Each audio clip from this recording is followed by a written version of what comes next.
الله وبركاته. الحمد لله رب العالمين والصلاة والسلام على أشرف الأنبياء والمرسلين وعلى آله وصحبه أجمعين.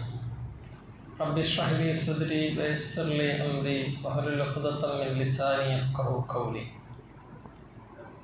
ബഹുമാന്യരായ സഹോദരങ്ങളെ, സത്യവിശ്വാസികളെ, അള്ളാഹു നമ്മുടെ ഈ ഒരുമിച്ച് കൂടൽ അവൻ സ്വീകരിക്കുന്ന ഒരു സ്വാലിഹായ സൽക്കർമ്മമായി സ്വീകരിക്കുമാറാവട്ടെ. ഇതുപോലെ അള്ളാഹുവിൻ്റെ ജന്നാത്തുൽ ഫിർദൗസിൽ ഒരുമിച്ച് കൂടുവാൻ അവൻ നമ്മെ അനുഗ്രഹിക്കുമാറാവട്ടെ. നമ്മുടെ മുന്നിൽ ഇന്ന് ചർച്ച ചെയ്യാനുള്ള വിഷയം ദുഃഖത്തോടെയും സങ്കടത്തോടെയും മാത്രം ഓർക്കാൻ പറ്റുന്ന, ഒരു പക്ഷേ വർത്തമാനകാലത്ത് നടക്കുന്ന സംഭവവികാസങ്ങളെ മുമ്പ് താർത്താരികളുടെ അക്രമത്തെക്കുറിച്ച് ഇബ്നു കസീർ തൻ്റെ ബിദായത്ത് വൻ നിഹായയിൽ എഴുതുമ്പോൾ അദ്ദേഹം പറയുന്നൊരു കാര്യമുണ്ട്. ആ സംഭവത്തെക്കുറിച്ച് എഴുതാൻ പോയിട്ട് അത് ഓർമ്മിക്കാൻ പോലും എനിക്ക് കഴിയുന്നില്ല, അത്രയേറെ ഭയാനകമായിരുന്നു എന്ന്. അതേ അനുഭവം തന്നെയാണ് വർത്തമാനകാലത്ത് ഫലസ്തീനിൽ നടന്നുകൊണ്ടിരിക്കുന്നത്. കഴിഞ്ഞ ദിവസം ഒരു പത്രപ്രവർത്തക അവിടെ വെച്ച് ഒരു കുഞ്ഞിൻ്റെ ഒരു ദയനീയമായ സംസാരം പറയുന്നുണ്ട്.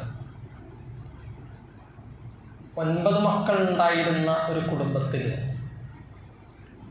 7 കുട്ടികളും ബോംബ് വീണ് മരിച്ചു, ഉമ്മയും മരിച്ചു. വാപ്പയും 2 മക്കളും, ഒരു 7 വയസ്സുള്ള കുട്ടിയും ഒരു 4 വയസ്സുള്ള മോളും അവിടെ നിന്ന് ഓടി രക്ഷപ്പെടുമ്പോൾ കുറേ ദൂരം എത്തിയപ്പോൾ മോള് 4 വയസ്സുള്ള മോള് വാപ്പാനോട് ചോദിക്കുന്നുണ്ട്, വാപ്പ നമ്മൾ ഇനി എപ്പോഴാണ് ഭക്ഷണം കഴിക്കുക? ദിവസങ്ങളായി ഭക്ഷണം കഴിച്ചിട്ട് ഇനി എപ്പോഴാണ് നമ്മൾ ഭക്ഷണം കഴിക്കുക എന്ന് കുഞ്ഞു മോള് ഉപ്പാനോട് ചോദിക്കുന്ന രംഗം ഒരു പത്രപ്രവർത്തകനടുത്ത് പറഞ്ഞത് ഒരു നിരന്തര സംഭവമാണ് അവിടെ നടന്നുകൊണ്ടിരിക്കുന്നത്. ലോക മനസാക്ഷിയെ ഞെട്ടിക്കുന്ന വിധത്തിൽ. ഒരുപക്ഷെ അഡോൾഫ് ഹിറ്റ്ലർ എത്ര നല്ലവനായിരുന്നു എന്ന് തോന്നിപ്പോകുന്ന രൂപത്തിലാണ് ബെഞ്ചമിൻ നെതന്യാഹു എന്ന് പറയുന്ന ലഅനത്തുല്ലാഹി അലൈഹി ഇന്ന് പ്രവർത്തിച്ചു കൊണ്ടിരിക്കുന്നത്.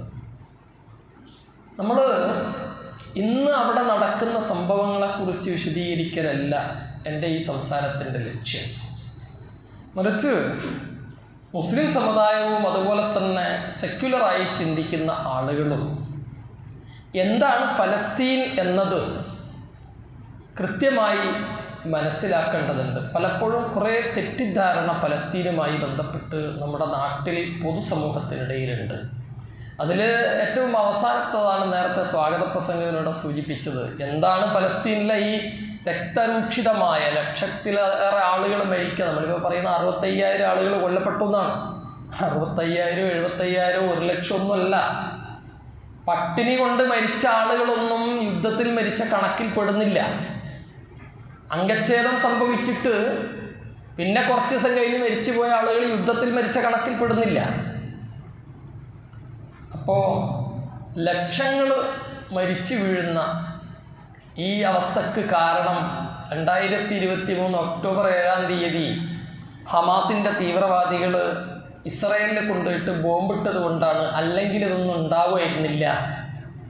ഇത് നമ്മുടെ നാട്ടിലെ ഈ ഇവാഞ്ചലിസ്റ്റ് ക്രിസ്ത്യാനികളായ കാസയുടെ ആളുകളും സംഘപരിവാറിൻ്റെ ആളുകളും പിന്നെ സംഘപരിവാരത്തിൽ നിന്ന് അച്ചാരം വാങ്ങിയിട്ട് മുസ്ലിം സമുദായത്തിൻ്റെ ഉള്ളിൽ ഫിത്ന ഉണ്ടാക്കാൻ നടക്കുന്ന നമ്മുടെ ആധുനിക എക്സ് മുസ്ലിങ്ങളും പിന്നെ ഇസ്ലാമിനെ വിമർശിക്കുക എന്നത് മാത്രം യുക്തിവാദമായി കാണുന്ന കുറേ യുക്തിവാദികളൊക്കെ ഇന്നിപ്പോൾ വ്യാപകമായി പ്രചരിപ്പിച്ചു കൊണ്ടിരിക്കുന്ന ഒന്നാണ് 2023 ഒക്ടോബർ 7 ഹമാസ് ബോംബിട്ടതാണ് ഫലസ്തീനിലെ മെയിൻ പ്രശ്നത്തിൻ്റെ കാരണം എന്ന്.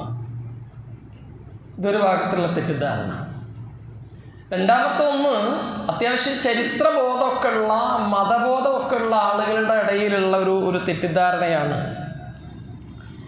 ഫലസ്തീൻ എന്ന് പറയുന്നത് സത്യത്തിൽ ജൂതന്മാരുടെ ജന്മഭൂമിയാണ്.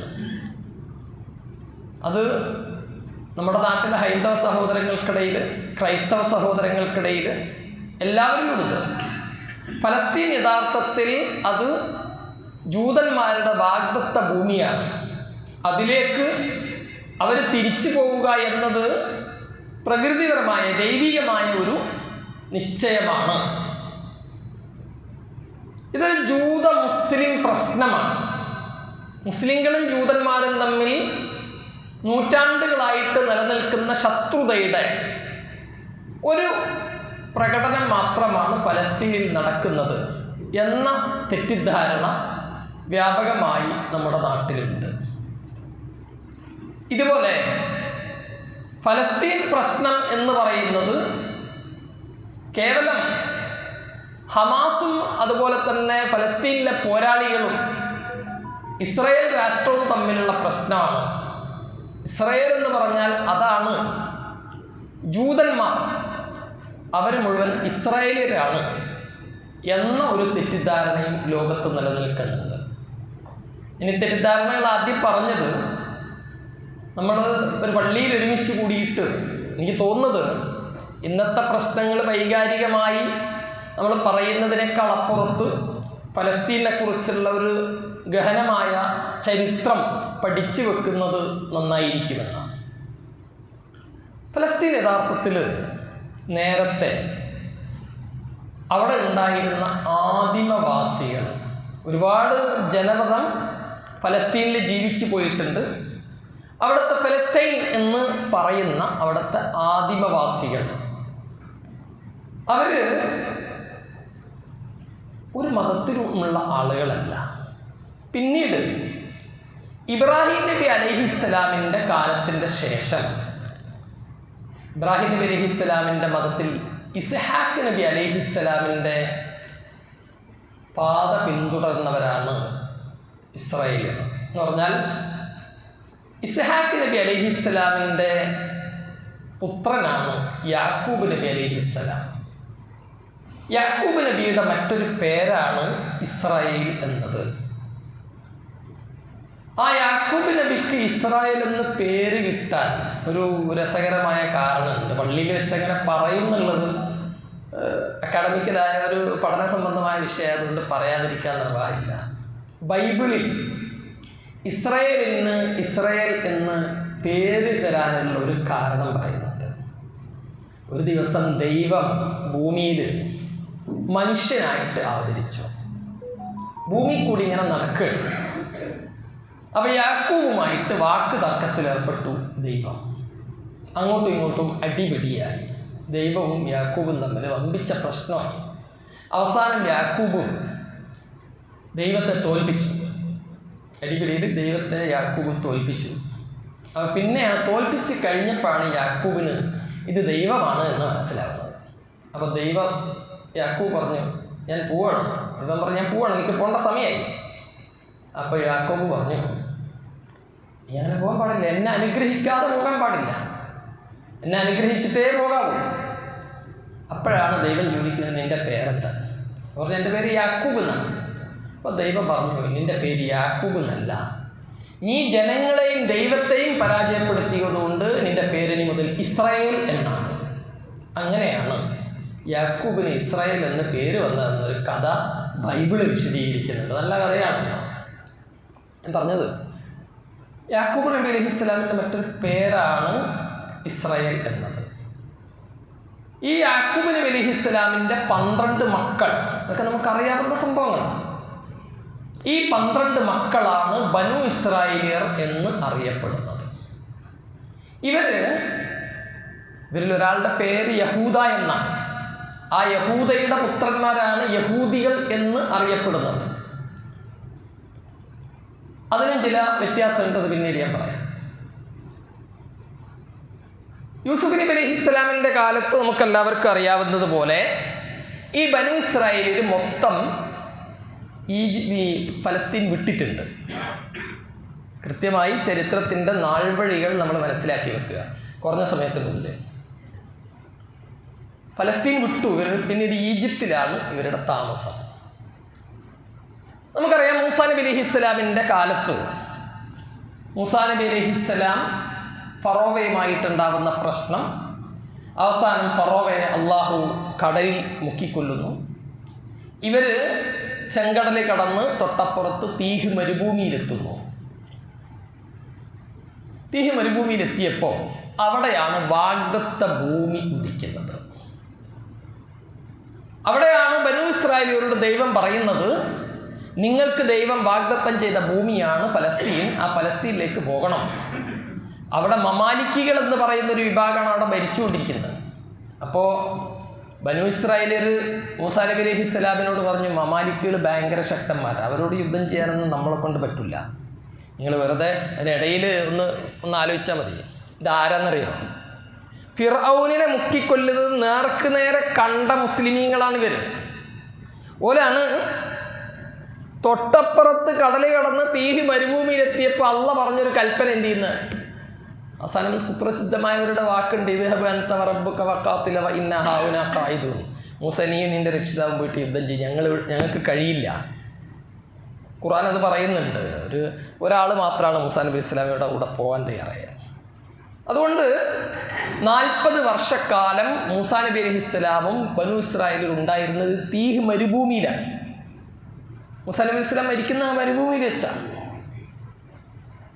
അപ്പോൾ പിന്നീട് യൂഷഅ ഇബ്നു നൂൻ എന്ന് പറയുന്ന പ്രവാചകനാണെന്നും നല്ല മഹാനാണെന്നും പറയുന്നു. അദ്ദേഹത്തിൻ്റെ നേതൃത്വത്തിലാണ് പിന്നീട് ഇസ്രായേലിയർ ഫലസ്തീനിലേക്ക് പ്രവേശിക്കുന്നത്.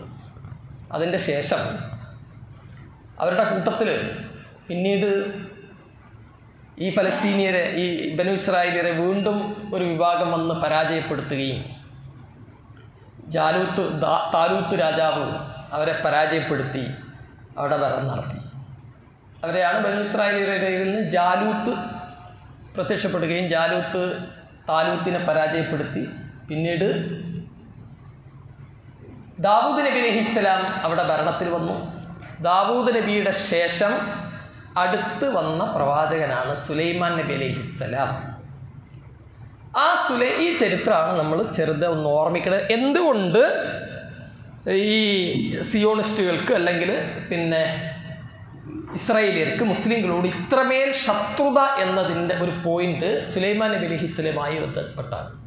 സുലൈമാൻ നബി അലൈഹിസ്സലാം അവിടെ ഒരു ഹൈക്കൽ പണിയുന്നുണ്ട്, ഒരു ക്ഷേത്രം പണിയുന്നുണ്ട്.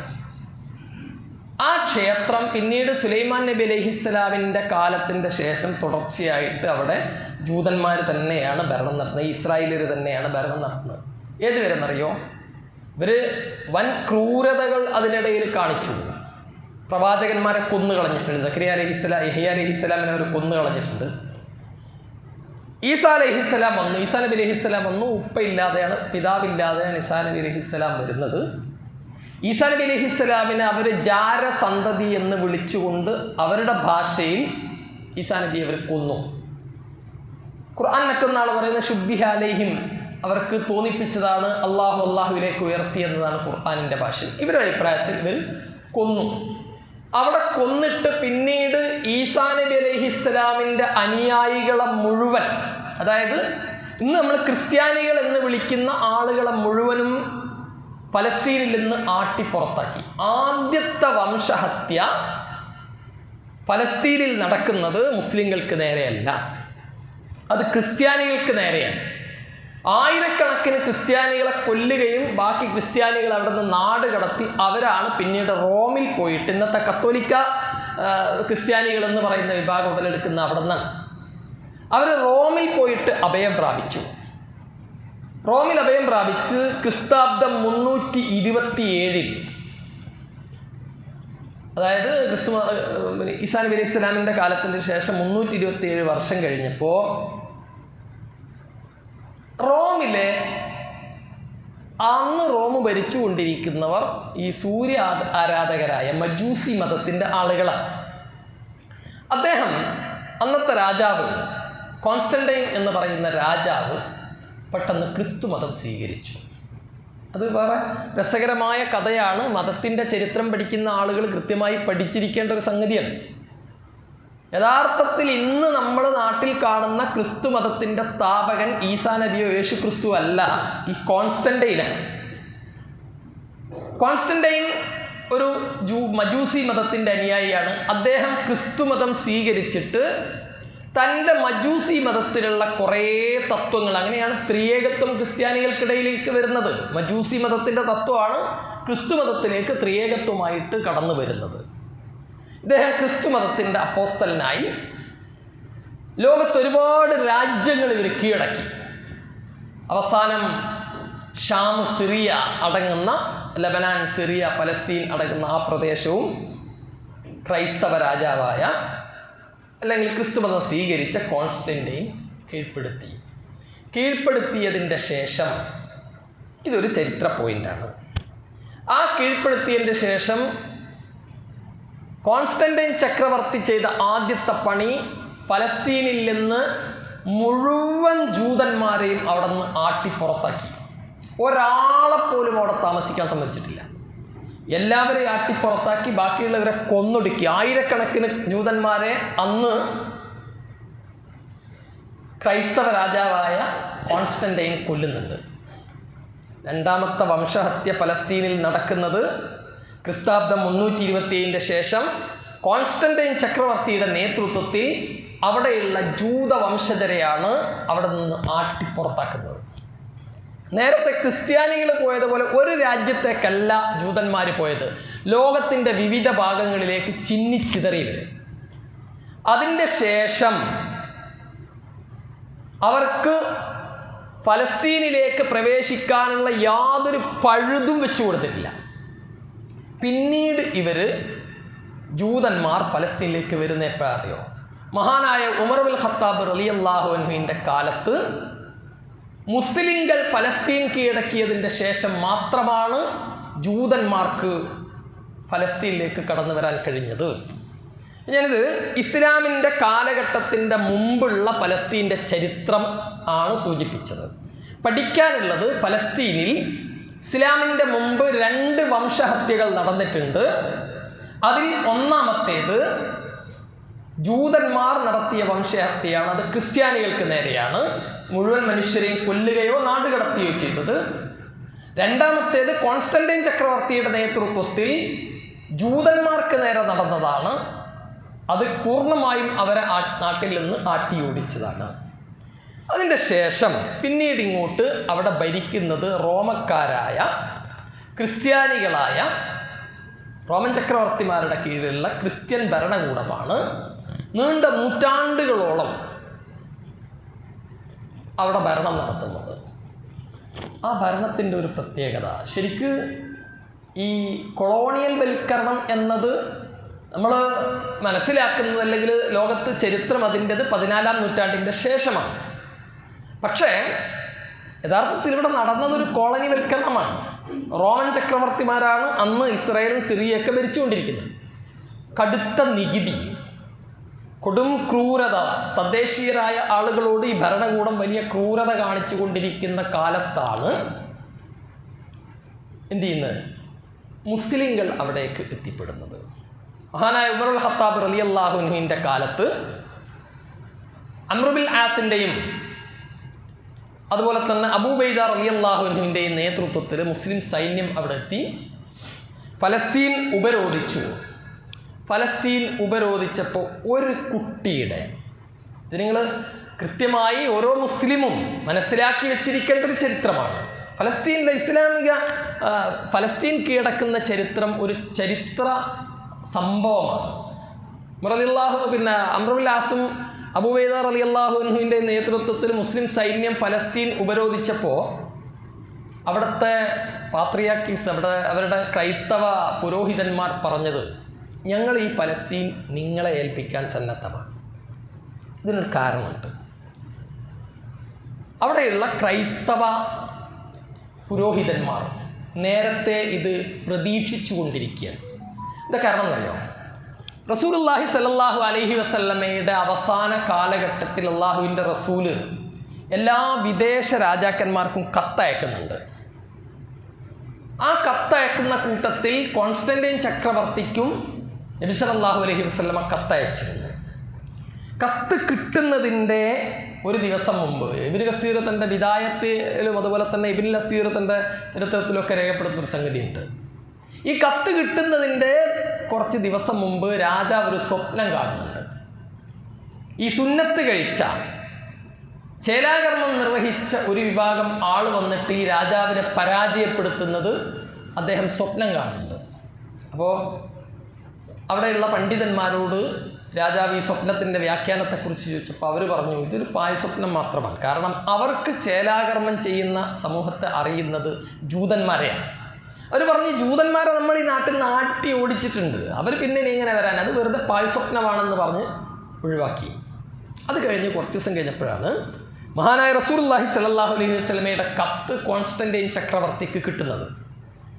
ഈ കത്ത് വായിച്ചപ്പോൾ ചക്രവർത്തി അവിടെ അന്വേഷിച്ചു, ഇവിടെ ആരെങ്കിലും മക്കയിൽ നിന്ന് കച്ചവടത്തിനോ മറ്റോ വന്ന ആരെങ്കിലും ഇവിടെ ഉണ്ടോ? അപ്പോൾ രണ്ടാളെ കിട്ടി. ഒന്നാരാന്നറിയോ? റസൂലുള്ളാഹി സ്വല്ലല്ലാഹു അലൈഹി വസല്ലമയുടെ കഠിന ശത്രുവായ അബൂ സുഫിയാൻ, വേറൊരു പാവപ്പെട്ടൊരു മനുഷ്യൻ. രണ്ടുപേരാണ് ഉള്ളത്. ചക്രവർത്തി ഇയാളെ നിർത്തിയിട്ട് അബൂ സുഫിയാനെ നിർത്തിയിട്ട് ചോദ്യം ചെയ്യാൻ തുടങ്ങി. മുഹമ്മദ് നബി സല്ലല്ലാഹു അലൈഹി വസല്ലമയെ കുറിച്ച് ചോദിച്ചു. മറ്റേയാളോട് പറഞ്ഞു ഇയാൾ പറയുന്നത് കളവാണെങ്കിൽ പറയണം, കളവാണ് ഇയാളെ കൊല്ലും. ആരെ? അബൂ സുഫിയാനെ. അബൂ സുഫിയാന് നിർവാഹമില്ല. സത്യസന്ധമായി മുഹമ്മദ് നബി സല്ലല്ലാഹു അലൈഹി വസല്ലമയെ കുറിച്ച് പറഞ്ഞു. അന്ന് ആ ചക്രവർത്തി പറഞ്ഞൊരു വാക്കുണ്ട്, നിങ്ങൾ പറഞ്ഞത് മുഴുവൻ സത്യമാണെങ്കിൽ ഞാൻ ഈ നിൽക്കുന്ന സ്ഥലം അനധിവിദൂരമല്ലാത്ത ഭാവിയിൽ അവരുടെ ആ പ്രവാചകൻ്റെ അനുയായികളുടെ കയ്യിലെത്തും എന്ന് കോൺസ്റ്റന്റൈൻ ചക്രവർത്തിയുടെ അന്നത്തെ ഒരു പ്രസ്താവനയായിരുന്നു. അപ്പോൾ ക്രൈസ്തവ പണ്ഡിതന്മാർ, പുരോഹിതന്മാർ ഇത് പ്രതീക്ഷിച്ചു കൊണ്ടിരിക്കുകയാണ്. അപ്പോഴാണ് അവർ പറഞ്ഞത്, ഞങ്ങളുടെ വേദമനുസരിച്ച് ഈ ബൈത്തുൽ മുഖദ്ദസിൻ്റെ താക്കോല് നിങ്ങളുടെ അമീറിന് മാത്രമേ കൈമാറാൻ പറ്റുള്ളൂ. നിങ്ങൾക്ക് കൈമാറാൻ പറ്റില്ല, അമീർ നേരിട്ട് വന്നാൽ ഇത് ഞങ്ങൾ കൈമാറാം. അങ്ങനെയാണ് ആ വിവരം മദീനയിലേക്ക് അയച്ചപ്പോൾ ഉമർ ഇബ്നുൽ ഖത്താബ് റളിയല്ലാഹു അൻഹു എല്ലാവരുമായിട്ട് ചർച്ച ചെയ്തു. ഉമർ റളിയല്ലാഹു അൻഹു മദീനയിൽ നിന്ന് വിദൂരമായ ഫലസ്തീനിലേക്ക് പുറപ്പെടുന്നത് ഒരു ഒട്ടകപ്പുറത്ത്. ഉമർ റളിയല്ലാഹു അൻഹു ഒരു വൃത്തിനും മാത്രമേ ഉള്ളൂ, വേറെ ആരുമില്ല, രണ്ടാളുകൾ. വേണമെങ്കിൽ ഉമർ റളിയല്ലാഹു അൻഹു എന്ത് ചെയ്യാം, വലിയ ഉമർ റളിയല്ലാഹു അൻഹുവിൻ്റെ കാലമാകുമ്പോഴത്തേക്ക് ഇസ്ലാമിക സാമ്രാജ്യം വികസിച്ച് നല്ല പുരോഗതിയിലെത്തിയിട്ടുണ്ട്, സക്കാത്ത് വാങ്ങാൻ ആളില്ലാത്ത അവസ്ഥയിലേക്ക് എത്തിയിട്ടുണ്ട്. പക്ഷെ ഉമർ റളിയല്ലാഹു അൻഹു ആ ലാളിത്യത്തോടു കൂടി തന്നെ ഒരു വൃത്തിനെയും കൂട്ടിയിട്ട് ഒരൊറ്റ ഒട്ടകപ്പുറത്ത് കുറേ ദൂരം വൃത്യൻ സഞ്ചരിക്കും ഒട്ടകപ്പുറത്ത്. അത് കഴിഞ്ഞാൽ കുറച്ച് കഴിഞ്ഞാൽ ഉമർ റളിയല്ലാഹു അൻഹു ഒട്ടകപ്പുറത്ത് സഞ്ചരിക്കും. അങ്ങനെ ഇവർ സഞ്ചരിച്ച് ബൈത്തുൽ മുഖദ്ദസിൻ്റെ ഫലസ്തീൻ്റെ അടുത്തെത്തിയപ്പോൾ അവിടെ വലിയ ഒരുക്കങ്ങൾ നടക്കുകയാണ്. അവർ പാത്രിയാർക്കീസ് എല്ലാ പുരോഹിതന്മാരെയും വിളിച്ചിട്ടുണ്ട് ചരിത്രപരമായൊരു സംഭവത്തിന് സാക്ഷിയാവാൻ. ഇതിൽ പറയുന്ന കാണാൻ സാധിക്കും, 2 കിലോമീറ്ററോളം ചുവന്ന പരവതാനി വിരിച്ചു. എന്തിന്? ഉമർ ഇബ്നുൽ ഖത്താബ് റളിയല്ലാഹു അൻഹുവിനെ സ്വീകരിക്കാൻ. പക്ഷേ ഫലസ്തീൻ്റെ അടുത്തെത്തിയപ്പോൾ യഥാർത്ഥത്തിൽ ഒട്ടകപ്പുറത്ത് ഇരിക്കാനുള്ള ഊഴം അത് ഈ ഭൃത്യൻ്റെതായിരുന്നു. ഭൃത്യൻ പറഞ്ഞു അമീറുൽ മുഅ്മിനീൻ അങ്ങിരിക്കുക, കാരണം അങ്ങേ പ്രതീക്ഷിച്ചില്ല അവർ ഇരിക്കുന്ന. നീതിമാനായ ഉമർ റളിയല്ലാഹു അൻഹു പറഞ്ഞു അത് ശരിയാവില്ല, നിൻ്റെ ഊഴം നീ ഇരിക്കുക. അപ്പോൾ ക്രൈസ്തവ പുരോഹിതന്മാരൊക്കെ ഓടി വന്നിട്ട് ഒട്ടകപ്പുറത്തുള്ള ഭൃത്യനെ സ്വീകരിക്കുന്നു. ഇതാണ് ഉമർ റളിയല്ലാഹു അൻഹു എന്ന് വിചാരിച്ചിട്ട്. അപ്പോഴാണ് അമ്രുല്ലാസിനെ അവിടെ ഉമർ റളിയല്ലാഹു അൻഹുവിൻ്റെ ഒരു വ്യക്തിത്വത്തെ കാണേണ്ട ഒരു രംഗമുണ്ട്. ഈ ക്രൈസ്തവ പുരോഹിതന്മാർ അമ്രുല്ലാസിനും അബൂബൈദ റളിയല്ലാഹു അൻഹുവിനൊക്കെ ഉയർന്ന ഡ്രസ്സ് കൊടുത്ത്, നല്ല ഡ്രസ്സൊക്കെ കൊടുത്ത് ഒരുക്കി നിർത്തിയിരിക്കുകയാണ്. അപ്പോഴാണ് ഉമർ റളിയല്ലാഹു അൻഹു ഒരു കീറിപ്പറഞ്ഞ ഡ്രസ്സൊക്കെ ഇട്ടിട്ടൊരു സാധാരണ വേഷത്തിൽ എങ്ങനെ പോകുന്നു. ക്രൈസ്തവ പാതിരിമാർ കണ്ടപ്പോൾ തലയിൽ കൈവച്ച് പോയി അത്ഭുതപ്പെട്ടു പോയി. കാരണം ഇത്രയും സാമ്രാജ്യങ്ങളുടെ അധിപനായ ഒരു മനുഷ്യൻ്റെ കോലം കണ്ടിട്ട് അബൂബൈദ റളിയല്ലാഹു അൻഹു വന്നിട്ട് സ്വകാര്യമായിട്ട് ഉമർ റളിയല്ലാഹു അൻഹുവിനോട് പറഞ്ഞു, അമീറുൽ മുഅ്മിനീൻ അങ്ങ് ഞങ്ങളെ പരിഹസിച്ച് കളഞ്ഞല്ലോ, ഇന്നൊരു നല്ല ഡ്രസ്സൊക്കെ ഇട്ട് വന്നൂടെ? റളിയല്ലാഹു അൻഹു അബൂബൈദയുടെ നെഞ്ചത്തൊരു കുത്തുകുത്തിയിട്ട് പറഞ്ഞു, അബൂബൈദ നിങ്ങൾ ഈ വാക്ക് പറയാൻ പാടില്ലായിരുന്നു. കാരണം നഹ്നു ഖൗമുൻ അഅസ്സനല്ലാഹു ബിൽ ഇസ്ലാം വമൻ യബ്തഗി ഗൈറൽ ഇസ്ലാമി അദല്ലനല്ലാഹ്. അബൂബൈദ, നമ്മളൊരു സമൂഹമാണ്. ഇസ്ലാം കൊണ്ടാണ് അള്ളാഹു നമ്മളെ ഇസ്സത്തിലാക്കിയത്. നമ്മൾ ഇസ്ലാം അല്ലാത്ത ഒന്നുകൊണ്ട് ഇസ്സത്ത് തേടിയാൽ അതല്ലനല്ലാഹ്, അള്ളാഹ് നമ്മളെ നിന്ദ്യന്മാരാക്കി കളയും. അങ്ങനെ അവിടെ എത്തിയപ്പോൾ ഓരോ ഭാഗവും കാണിച്ചു കൊടുത്തു. ഈ പത്രിയാക്കിസി അച്ഛന്മാർ ഇദ്ദേഹത്തിന് ഓരോ ഭാഗവും കാണിച്ചു കൊടുത്തു. അവിടെ കുബ്ബത്തു സഹ്റാ ഉണ്ട്, അതുപോലെ തന്നെ ഒരു പാറക്കല്ലുണ്ട്. ആ പാറക്കല്ല് പറയപ്പെടുന്നത് റസൂലുള്ളാഹി സ്വല്ലല്ലാഹു അലൈഹി വസല്ലം മിഅ്റാജിന് പുറപ്പെട്ട സ്ഥലമാണ്. അതുപോലെ അവരെ ക്രിസ്ത്യാനികളുടെ വലിയ വലിയ ക്ഷേത്രങ്ങളുണ്ട്, പള്ളികളുണ്ട്. അവസാനം ഉമർ റളിയല്ലാഹു അൻഹു അവരോട് ചോദിച്ചു, ഇവിടെ ഒരു സോളമൻ്റെ ടെമ്പിൾ ഉണ്ടല്ലോ, സുലൈമാൻ നബി അലൈഹിസ്സലാം പണിത ഒരു ഹൈക്കൽ ഉണ്ടല്ലോ, അതവിടെ? അപ്പോൾ ജൂതന്മാരത് കാണിച്ചു കൊടുത്തു. ചെന്ന് നോക്കുമ്പോൾ എന്താ അറിയോ, അത് ജൂതന്മാർ പിന്നെ ചപ്പും ചവറൊക്കെ വലിച്ചെറിയുന്ന വൃത്തികേടാക്കി വെച്ചിട്ടുള്ള സ്ഥലമാണ്. ഖലീഫ ഉമർ റളിയല്ലാഹു അൻഹു സ്വന്തം കൈകൊണ്ട് അത് മൊത്തം വൃത്തിയാക്കി. ഉമർ റളിയല്ലാഹു അൻഹു വൃത്തിയാക്കാൻ തുടങ്ങിയപ്പോൾ സൈന്യമൊക്കെ ഇറങ്ങി, എല്ലാവരും കൂടി അത് വൃത്തിയാക്കി. നോക്കൂ നിങ്ങൾ, മറ്റൊരു മതവിഭാഗത്തിൻ്റെ ആരാധനാ കേന്ദ്രം, അത് മുസ്ലിങ്ങളായിട്ടൊരു ബന്ധമില്ല. സോളമൻ ഹൈക്കൽ എന്ന് പറയുന്നത് ജൂതന്മാരുടെ പുണ്യസ്ഥലമാണ്. ഉമർ റളിയല്ലാഹു അൻഹു വൃത്തിയാക്കിയിട്ട് പിന്നീട് അസ്ർ നമസ്കാരത്തിൻ്റെ സമയമായി. അസ്ർ നമസ്കാരത്തിൻ്റെ സമയമായപ്പോൾ അവിടുത്തെ വലിയ പള്ളിയിലാണ്, ക്രിസ്ത്യാനികളുടെ പള്ളിയിലാണുള്ളത്. അപ്പോൾ ഫാദർ പറഞ്ഞു, നിങ്ങൾക്ക് ഇവിടുന്ന് നിസ്കരിക്കാമല്ലോ, എന്താ കുഴപ്പം? ഉമർ റളിയല്ലാഹു അൻഹു പറഞ്ഞു, ഞാൻ ഇവിടുന്ന് നിസ്കരിച്ചാൽ ഒരു പക്ഷേ ഭാവിയിൽ മുസ്ലിം സമുദായത്തിൽപ്പെട്ട ആരെങ്കിലും പറയും ഇത് ഉമർ നിസ്കരിച്ച സ്ഥലമാണ്, അതുകൊണ്ട് ഇത് ഞങ്ങളുടേതാണെന്ന് പറഞ്ഞ് അവകാശവാദം ഉന്നയിച്ചാൽ അതൊരു പ്രശ്നമാകും. അതുകൊണ്ട് ഞാൻ അവസാനമാണ് അദ്ദേഹം ആ കുബ്ബത്തു സഹ്റാൻ്റെ അടുക്കൽ പോയിട്ട് നിസ്കരിച്ച്. അവിടെ ഇപ്പോഴും പലസ്തീനിൽ പോകുന്ന ആളുകൾക്കറിയാം, അവിടെ മസ്ജിദ് ഉമറുൽ ഖത്താബ് എന്ന് പറഞ്ഞുകൊണ്ടൊരു ചെറിയ പള്ളി അവിടെയുണ്ട്. പിന്നീട് അവിടെ ഒരു കരാർ എഴുതി കൊടുക്കുന്നുണ്ട്. ഉമർ റളിയല്ലാഹു അൻഹും പാത്രിയാർക്കീസും തമ്മിലുള്ളൊരു കരാർ. ആ കരാറിൽ ക്രിസ്ത്യാനികൾ പറഞ്ഞ ഒന്നാമത്തെ കണ്ടീഷൻ, ക്രൈസ്തവരായ ആളുകൾക്ക് അവരുടെ മതവിശ്വാസമനുസരിച്ച് ഇവിടെ പൂർണ്ണമായി ജീവിക്കാനുള്ള സ്വാതന്ത്ര്യം ഉണ്ടാവണം. ഉമർ റളിയല്ലാഹു അൻഹു റെഡി, ഒരു കുഴപ്പമില്ല. രണ്ടാമത് പറഞ്ഞു, ഒരു കാരണവശാലും ജൂതന്മാരെ ഈ നാട്ടിലേക്ക് പ്രവേശിപ്പിക്കാൻ പാടില്ല. ഉമർ റളിയല്ലാഹു അൻഹു പറഞ്ഞു അത് അംഗീകരിക്കാൻ കഴിയില്ല. കാരണം അള്ളാഹുവിൻ്റെ അടിമകളായൊരു വിഭാഗത്തെ ഒരു ഭൂമിയിൽ പ്രവേശിപ്പിക്കാൻ പാടില്ല എന്ന് പറയാൻ എനിക്ക് അവകാശമില്ല. അതുകൊണ്ട് ആ വ്യവസ്ഥ അംഗീകരിക്കാൻ കഴിയില്ല. കരാർ ഒപ്പിട്ട് കഴിഞ്ഞു. പിന്നീട് ജൂതന്മാർ ഇഷ്ടം പോലെ അവിടേക്ക് വരാൻ തുടങ്ങി. എല്ലാവരും, ജൂതന്മാരും ക്രിസ്ത്യാനികളും എല്ലാവരും അവിടേക്ക് നിർബാധം വരാൻ തുടങ്ങി. സമാധാനത്തോടുകൂടി ജീവിക്കാൻ തുടങ്ങി ഇസ്ലാമിക ഭരണത്തിൻ്റെ കീഴിൽ.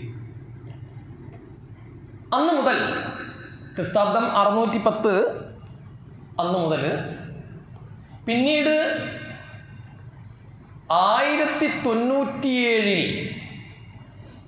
ഒന്നാം കുരിശ് യുദ്ധത്തിൻ്റെ കാലം വരെ മുസ്ലിമീങ്ങളുടെ കയ്യിലാണ് ബൈത്തുൽ മുഖദ്ദസും അതുപോലെ തന്നെ പലസ്തീനും ഉണ്ടായിരുന്നത്. ഇനിയാണ് നമ്മുടെ ജീവിത അനുഭവവുമായി ബന്ധപ്പെട്ട ചില സംഭവങ്ങളുണ്ട്. 1095 ലോകത്തൊരു വലിയ ദുരന്തമുണ്ടായി. ആ ദുരന്തമാണ് കുരിശ് യുദ്ധം എന്ന് പറയുന്നത്. ഇതിൻ്റെ മുമ്പ് ഒരു ചരിത്രഭാഗം കൂടി ഒന്ന് വെള്ളം കുടിച്ചോട്ടെ.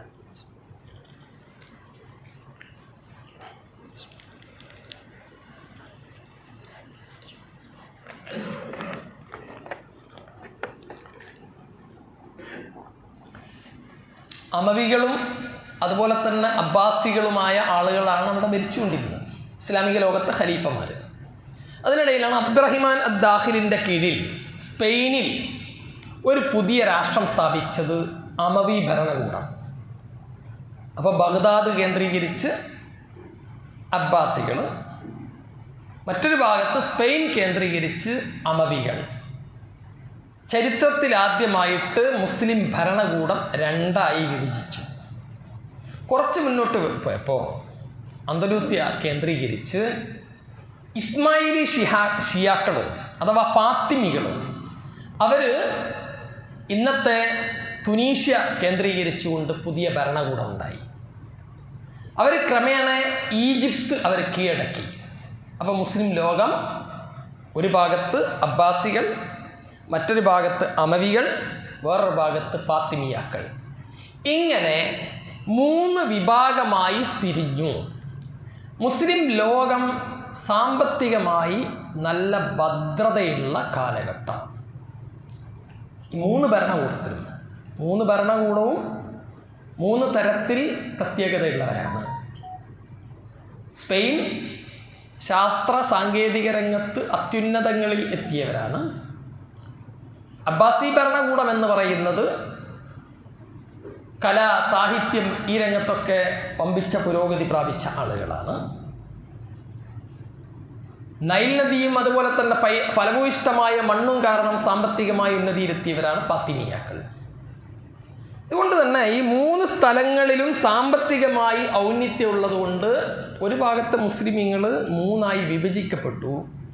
മറ്റൊരു ഭാഗത്ത് എല്ലാ അരാജകത്വങ്ങളും മുസ്ലിമീങ്ങൾക്കിടയിൽ വ്യാപിക്കാൻ തുടങ്ങി.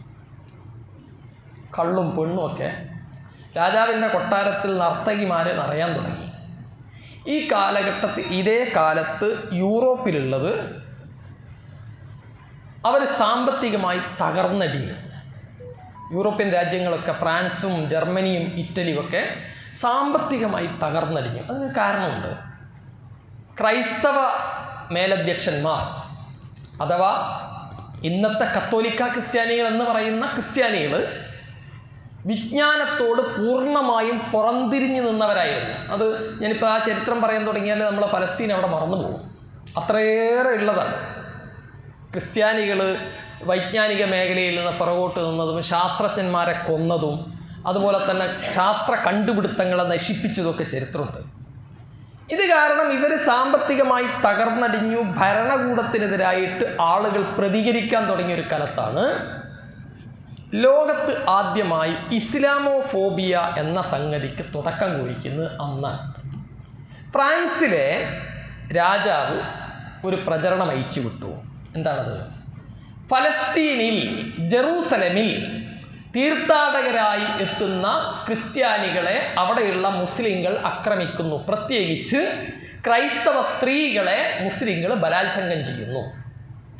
ഇതൊരു വ്യാപകമായ പ്രചരണം ക്രൈസ്തവ യൂറോപ്പിലാകെ പ്രചരിപ്പിച്ചു. അങ്ങനെയാണ് പോപ്പ് അർബൻ രണ്ടാമൻ്റെ നേതൃത്വത്തിൽ കുരിശ് യുദ്ധത്തിന് വേണ്ടിയിട്ടുള്ള ആഹ്വാനം നടക്കുന്നത്. ജർമ്മനിയും ഫ്രാൻസും അതുപോലെ തന്നെ ഇറ്റലി, എല്ലാ യൂറോപ്യൻ രാജ്യങ്ങളിൽ നിന്നും വമ്പിച്ച ജനക്കൂട്ടം ഇതിലേക്ക് ആയി. കാരണം എന്താ അറിയോ? പോപ്പ് അർബൻ രണ്ടാമൻ എന്നൊരു വാഗ്ദത്തം കൊടുത്തു. കുരിശ് യുദ്ധത്തിൽ പങ്കെടുക്കുന്ന എല്ലാവരുടെയും സർവ്വ പാപങ്ങളും ദൈവം പൂർത്തിരിക്കുന്നു. ഇന്നൊന്നും നോക്കാനില്ലല്ലോ. അത്രയല്ല, വമ്പിച്ച സാമ്പത്തിക വാഗ്ദാനങ്ങൾ കൊടുത്തു. വലിയൊരു സൈന്യം, വമ്പിച്ച സൈന്യവുമായിട്ട് യൂറോപ്പിൽ നിന്ന് ഫലസ്തീനിലേക്ക് വന്നു. ഫലസ്തീൻ അവർ കീഴടക്കി. എങ്ങനെയാണ് കീഴടക്കിയെന്നറിയോ? ഇബ്നുൽ നസീർ പറയുന്നൊരു രംഗമുണ്ട്. ഫലസ്തീൻ്റെ റോഡുകളിൽ, തെരുവുകളിൽ നെരിയാണിക്ക് മുകളിൽ രക്തമായിരുന്നു മുസ്ലിമീങ്ങളുടെ. മുസ്ലിങ്ങൾ മാത്രമല്ല, അവിടെയുള്ള ക്രിസ്ത്യാനികൾ എല്ലാവരെയും സകലത്തിനെയും കൊന്നൊടുക്കിയിട്ട്. അപ്പോൾ അതിൽ പിന്നെ രസകരമായൊരു സംഭവമുണ്ട്. ഇവർ ഇങ്ങനെ അന്ന് ബൈത്തുൽ മുഖദ്ദസിൽ ഉണ്ടായിരുന്ന 4000 മനുഷ്യരെയാണ് ഒരു ഇതുമില്ലാതെ നിഷ്ഠൂരമായി കൊന്നൊടുക്കിയത്. സൈനിക നേതാവിനോട് സൈനികർ വന്ന് ചോദിച്ചു, അല്ല ഇത് മുസ്ലിങ്ങൾ മാത്രമല്ല എല്ലാവരും ഉണ്ടല്ലോ, അപ്പോൾ എന്താ ചെയ്യുക?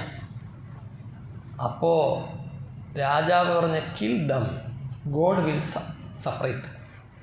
നിങ്ങൾ കൊല്ലൽ എല്ലാവരെയും കൊന്നുകളി, ദൈവം പോലെ എന്ത് ചെയ്യും? വേർതിരിച്ചോളൂ. മുസ്ലിങ്ങളെ നരകത്തിലേക്കും ക്രിസ്ത്യാനികളെ സ്വർഗത്തിലേക്കും ദൈവം പറഞ്ഞോളൂ. നിങ്ങൾ കൊല്ലൽ എല്ലാവരെയും കൊന്നോളൂ.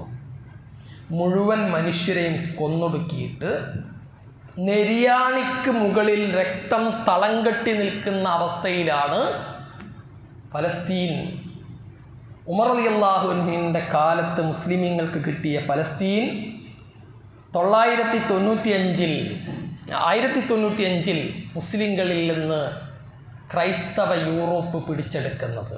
രണ്ടും തമ്മിൽ നിങ്ങളൊന്ന് താരതമ്യം ചെയ്ത് നോക്കുക.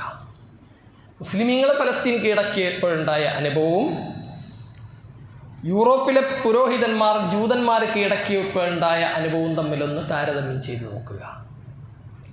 എന്താ കാരണം? എന്തുകൊണ്ട് ഈ കുരിശ് സൈന്യത്തിന് ഇവിടേക്ക് വരാൻ വേണ്ടി കഴിഞ്ഞു? ഒന്നുമില്ല, മുസ്ലിമീങ്ങൾ ഭിന്നിച്ചു. ഒന്നിച്ചു നിന്നിരുന്ന മുസ്ലിമീങ്ങൾ 3 ചേരികളായി. പിന്നെ നഹ്നു ഖൗമുൻ അഅസ്സനല്ലാഹു ബിൽ ഇസ്ലാം വമൻ യബ്തഗി ഗൈറൽ ഇസ്ലാമി അഅസ്സനല്ലാഹ്. ഉമർ റളിയല്ലാഹു അൻഹു പറഞ്ഞില്ലേ, ആ വാക്ക് അവിടെ അന്വർത്ഥമായി. അവിടെയുള്ള മുസ്ലിമീങ്ങൾ, മുസ്ലിം ഭരണാധികാരികളും മുസ്ലിമീങ്ങളായ ആളുകളും എല്ലാ അള്ളാഹുവിൻ്റെ നിയമങ്ങളെയും മറന്നിട്ട് എല്ലാ തോന്നിവാസങ്ങളിലും മുഴുകാൻ തുടങ്ങി. പടച്ചവൻ കൈവിട്ടു.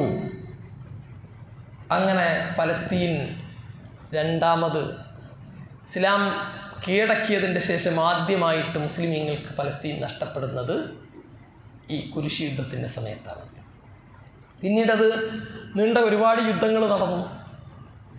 ഇമാദുദ്ദീൻ ജംഗിയുടെ നേതൃത്വത്തിൽ ആദ്യമായിട്ട് സെൽജൂക്കികൾ, അത് ഒന്ന് നോട്ട് ചെയ്ത് വെക്കേണ്ട ഒരു വിഭാഗമാണ്. ലോകത്തെ ദുർബലന്മാരായ, ആരും അങ്ങനെ അറിയപ്പെടാത്ത, എന്നാൽ ഏറ്റവും ഇസ്ലാമിക ബോധമുള്ള ഭരണകൂടമാണ് സെൽജൂക്കികളുടേത്. അവരിലൊറ്റ ഭരണാധികാരിയെ നിങ്ങൾക്ക് അധാർമിക പ്രവണതയുള്ള ഭരണാധികാരികളെ കാണാൻ കഴിയില്ല.